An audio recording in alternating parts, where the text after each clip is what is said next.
Who knows the composer and pianist and band leader Sun Ra? Anybody?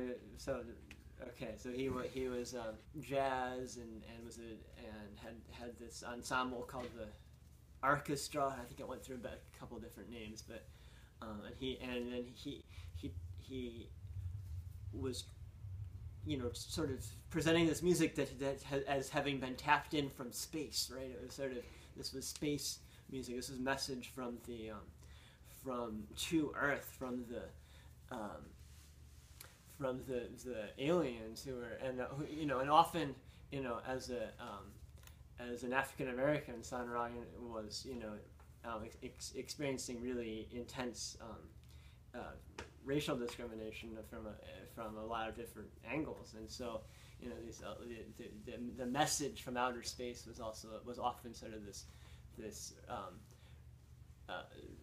radical message of justice, and with this very eccentric but interesting and poignant philosophy. So and he came from the planet Saturn.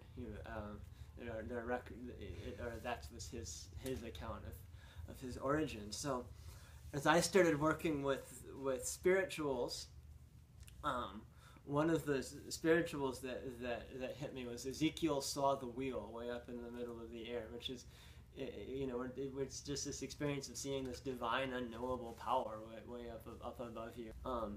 But, you know, if we were to see that, we might think it was a UFO. At least I would, or at least that would be the language that I would use it. It's an unidentified flying object, or maybe it's a flying saucer. I would actually probably think it was aliens, right? So, so anyway, I think that talking about Ezekiel saw the wheel way up in the middle of the air. Ezekiel saw the wheel way in the middle of the air. The big wheel runs by faith, and the little wheel runs by the grace of God. A wheel and a wheel way in the middle of the air.